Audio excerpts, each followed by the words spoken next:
Welcome to the Sharkpreneur podcast with Kevin Harrington and Seth Greene. Kevin Harrington is the inventor of the infomercial, one of the original sharks from the hit TV show Shark Tank, and has generated over $5 billion in TV and digital direct response sales. Seth Greene is the world's first trusted authority on cutting-edge direct response marketing, a best-selling author, and the only 3-time Marketer of the Year nominee. On the podcast, Kevin and Seth interview Sharkpreneurs who share straight talk on what it takes to explode your business.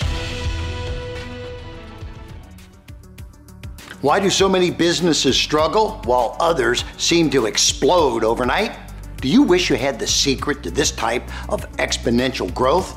Now, I've scaled more than 20 businesses to over $100 million, and it's not just luck. In my new book with Mark Tim, Mentor to Millions, you'll learn the repeatable framework I use in all my business ventures for massive success. Order at kevinmentor.com and get over $1,000 in bonuses. Head to kevinmentor.com.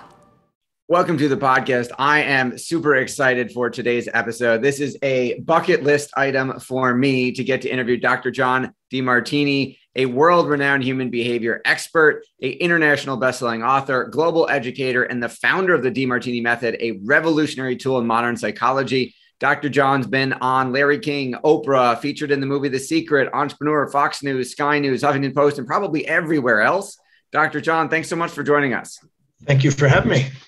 Our pleasure. So you've been on a mission to advance human behavior and humanity for decades. What inspired your quest in the first place? Illiteracy. I had learning problems, speaking problems, educational problems that I wanted to overcome. And I had an epiphany one night when I was 17 to meeting a gentleman who inspired me one night to believe I could overcome my problems. And I figured that if I could do that, it would mean the world to me. And I found that every time I helped other people do the same, it helped me do it. So I never stopped once I learned that. And this is now 50 years. In November will be 50 years. So I love doing it. That's what I do every day. Absolutely. Well, happy anniversary in advance.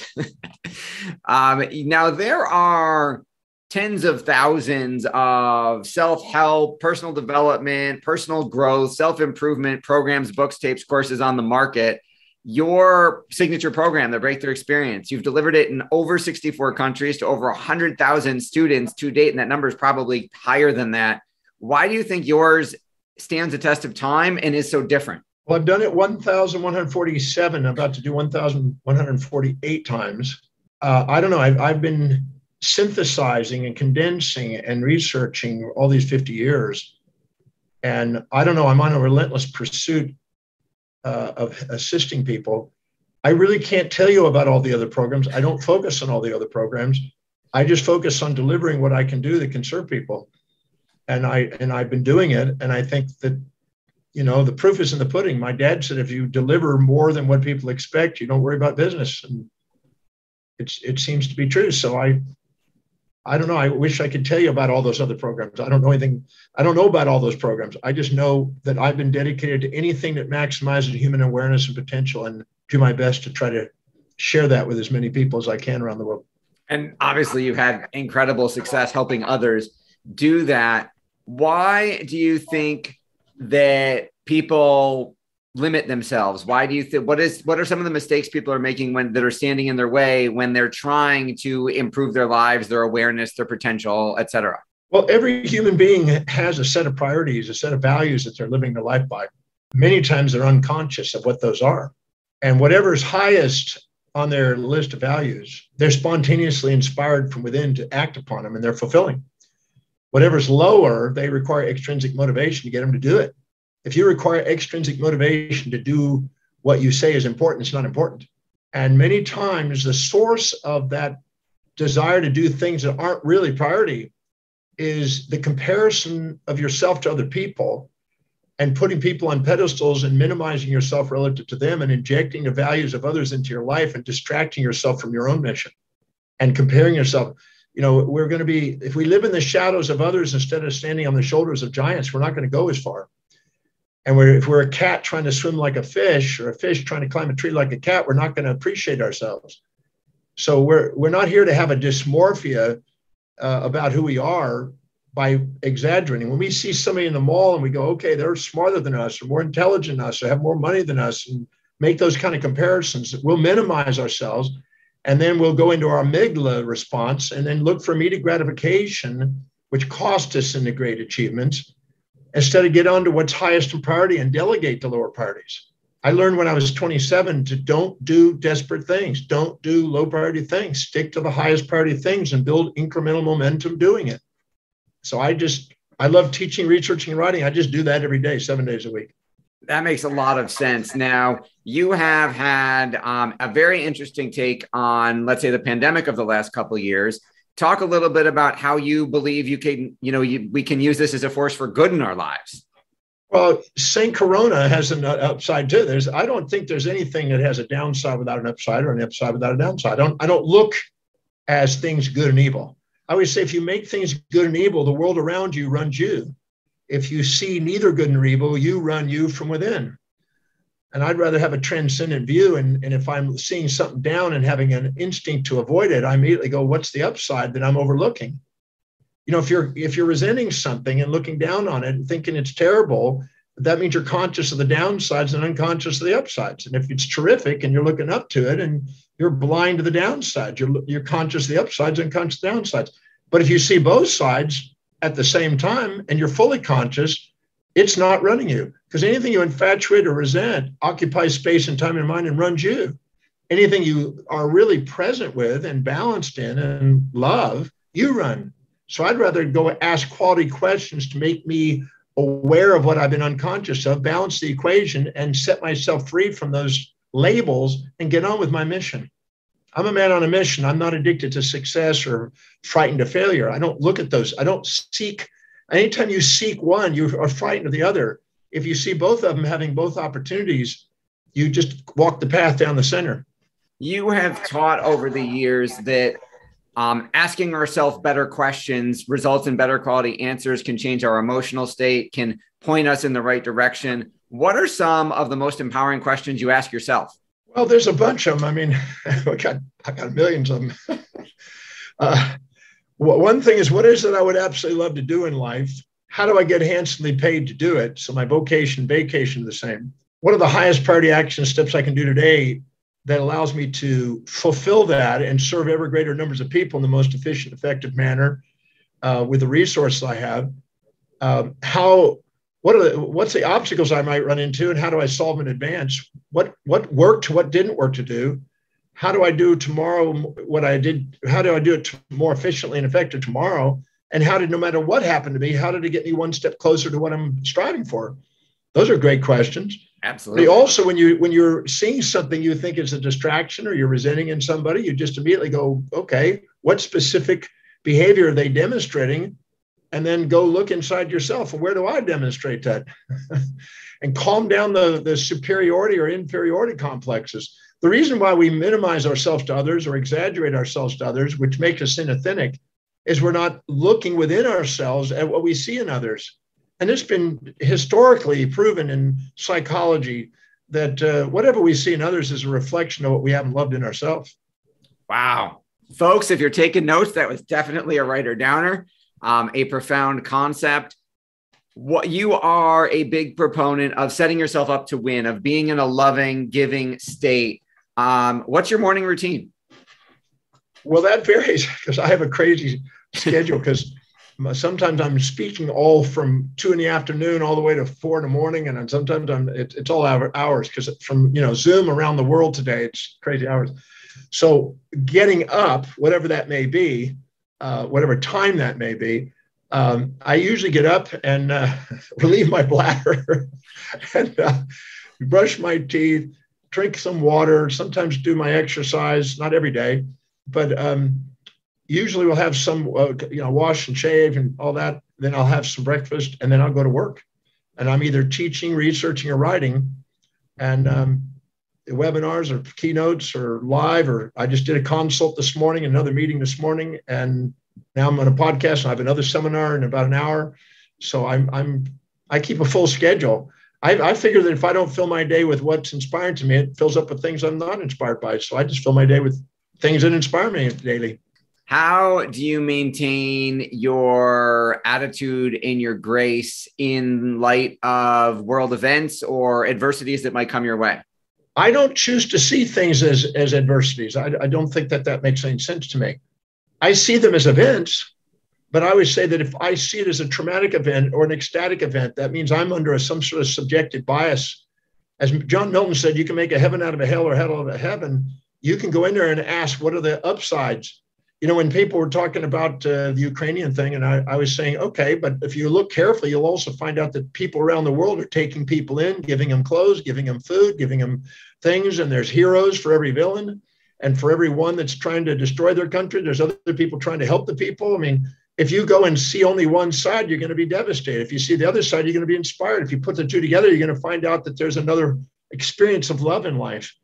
So if I feel myself reacting with a seeking, which is an impulse of the amygdala, or avoiding, I know I'm not seeing things as it is. I'm seeing things as I'm misperceiving. So I take the time to take every event that I see and turn it back into a balanced event. And then I'm not run by it. I run it. I run anything I balance in my mind. I'm run by anything I don't. You referred to the incredible amount of time you spend helping others every day. How do you maintain your energy level with, as you mentioned, like hours working around the world, depending on time zones all over the place? I don't seem to be affected by that. For 35 years, I did 4 hours sleep. And for 35 years, I was on the go. And now I'm sleeping a little bit more. I'm 68 almost. And so now I do a little bit more sleeping because I have to get up and pee sometimes in the middle of the night. And I don't get back to bed right within 5 seconds. So I'm sleeping a bit more, but I keep a pretty busy schedule. As long as my physical body is able to do it. If it stops and says, okay, that's it, well, then that'd be a different story. But right now it's still cranking. And as far as I'm concerned, I don't have an issue with that. I don't have a lot. I always say that energy is infinite once you recognize its source. And the source of energy is being, vividness and vision. Your vitality in life is directly proportionate to the vividness of your vision, the clarity of your calling, and the most empowerment of your own vision and mission in life. If you're doing something you love to do and you can see how you're doing it, then you're full of energy. If you're feeling like, and I also delegate everything else. I haven't driven a car in 32 years. I haven't cooked since I was 24. I delegate everything except teach, research, and write. When my girlfriend, when I tell her, I said, look, I'm busy right now. Can I delegate sex to you? She said, what do you mean? And I said, I've got Hugh Jackman, Brad Pitt, Gerard Butler, George Clooney to make love with you on my behalf, a delegation. And I said, so if I delegate to you, will you still love me? And she says, I'll love you even more. So I found that very, very productive to delegate. I've never heard anyone give that quite a graphic example of delegation, but you took it to a whole level. I'm joking. Yes, I know. I'm having some fun here. Absolutely. I appreciate your sense of humor. So when talk about from the business perspective, how do you continue to market the business, get your message out, keep selling out events all over the world? Well, I have my fluctuations in the game, so I don't want to give people the impression that I'm always, just abundantly. Sometimes there's ups and downs and things like that. But I just keep doing it. I don't know. As long as I feel it's my responsibility as a teacher to be at the cutting edge of research and deliver something that's meaningful, that's gives them a value. If I provide them more value than they can get somewhere else, they're going to keep making a decision to utilize my service. So that's my responsibility. And if I stop doing that, well, my business goes down. That's life. Everybody's making a decision based on what they believe will give them the greatest advantage or disadvantage at any moment. So if I can provide them, look at all the options out there, and I can provide them something that's more valuable than their options, they'll keep using me. And that's, so far, I've been doing it pretty well. I can't complain, but I'm sure that there's lots of people that I haven't been able to serve as well as I'd like to. But, and then I get that feedback. Every time when it's not flooding in with some sort of a demand. It's a feedback to let you know that somehow you're self-righteously projecting your assumptions onto the market instead of meeting the market. You have been, as you mentioned, on the cutting edge of human development and research for a very long time. How do you stay on top of things that are going on? How do you do your research? How do you find time for, how do you make time for it? And how do you know what to listen to and what to avoid? Well, that's a good question. I don't have anything else to do because I delegated that. Can I share a funny story? It's a ridiculous story. I just flew in from Australia. I got in late that night.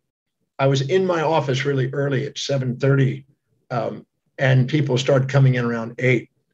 And I forgot to unlatch the door. So when I was in there, I was in my office quietly on my computer. Nobody even knew I was there because I didn't unlatch the door. Well, when then my staff started coming in, there's a guy named Keith and his wife Rhonda. They both worked for me, and he walked in. He didn't know I was in the back. He said, "Well, get ready for a whirlwind today. He's going to delegate lots of stuff today. Get ready." He's preparing for the day because he knows I'm going to download a bunch of delegations. He says, "Well, we do damn near everything except wipe his butt." So I got a delegation form out with a paper clip and put some tissue paper in it. I told him 10:30. That is awesome. You haven't figured out how to delegate that yet. That's one more thing on the list. But I'm a firm believer that if you delegate your lower priority stuff and stick to what you do best, build momentum around that one thing that you love doing, you'll have more vitality. You'll end up with more identity. I know that people think that Donald Trump's a crazy guy, and he is at times. I've known him for 29 years. And one thing I learned from Donald is, stick with something long enough where people identify you as a brand. That's why I do the breakthrough experience 1,147, almost 8 times now. And because I just keep doing it. I keep polishing it, refining it, and looking at new ways of adding to it. And if you stay with something long enough and just keep doing it and do the old Gladwell 10,000. Now, I've taught breakthrough, 33, almost 34 years. I put in 29,000 hours just in presenting that program. So 10,000 is a minimum, but 29,000 just in that one program. So if you do something long enough, you get pretty good at it. So don't give up on things. Stay with it and build something and build a brand around it and let people see that you're committed to a quality service that makes a difference. Amen to that. In all of your research, what are you uncovering what trends, what's coming that you haven't broadcasted to the world yet? Where is the research that isn't out yet? Like, what are you seeing is coming next? Well, I'm a firm believer that there's Paul Dirac, the Nobel Prize winner, said, "It's not that we don't know so much, we know so much that ain't so." We're bombarded with misinformation, subjective biases, polarized information. We're sold the opiums to the masses, and people are taught all kind of fantasies about relations, about business, about all kind of stuff.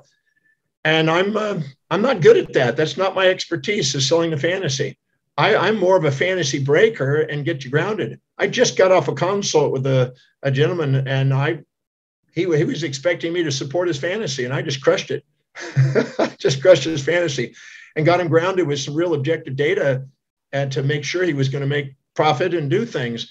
And at the end, he got tears in his eyes and he said, "Thank you. I needed that. I've got all my friends supporting my fantasy, and I'm sitting with anxiety because I know I haven't done my due diligence. You just got my due diligence in place." I said, "Well, your executive center is mitigating the risks that your amygdalas want to fantasize about. Beware of the amygdala. It can take you into immediate gratification, and long-term vision pays way more than immediate gratification." If you could go back in time and give that 17-year-old John some advice, what would you tell him? You're on track. Stick with it. Go follow your vision. You're on track, man. I wouldn't change anything. I don't go to bed with regrets. I go back and anything I learned from when I was 23. I had a guy named Lakeshwar Ram, who was a great mystic, had 6 PhDs. He was 35 years old. He's an amazing guy. He's a great mentor. And he said to me, "Don't ever go to bed until you can look through your entire day and say thank you. If there's any part of that day you can't say thank you for, don't go to bed until you can reframe it in such a way that you can be grateful for it. And that way you go to bed with gratitude." I keep a record of everything that I got to do each day. and put my gratitudes on it and make sure that I'm thankful for what I get. If you're grateful for what you get more to be grateful for. So I use that as my guide each day. And that's a fuel builder, and also if you got regret in life, it's because you haven't taken the time to look at what's happened and seen how it served others and seen it served you in the process. Well, we are grateful for the time that you were able to spend with us today. We know you've got a seminar in just a little bit. So Dr. Demartini, thank you so much for joining us. We greatly, greatly appreciate your time. Well, thank you. I appreciate the opportunity to be on your show. So thank you. Thanks, everybody, for watching or listening. We will talk to you or see you next time. Make sure you go to drdemartini.com, take the values analyzer, find a breakthrough experience, get one of the 40 books or the 85 programs. It will change your life. Do you need money to fund your idea, product, or service? Are you ready to take your business to the next level, but need capital to get it done? Kevin Harrington has heard more than 50,000 pitches and knows how to help you make the perfect pitch to get the funding for your entrepreneurial dream. He's distilled the process down in his perfect pitch cheat sheet, and it's yours for free. Just text PITCH to him right now at 727-888-2100. Text PITCH to 727-888-2100 right now and claim your free perfect pitch cheat sheet. Text PITCH to 727-888-2100 to start funding your dream today. This show has been produced by Market Domination, LLC. To discover how you can have your own show completely done for you and turn it into a real published book and become the authority in your marketplace, go to www.marketdominationllc.com/podcast offer.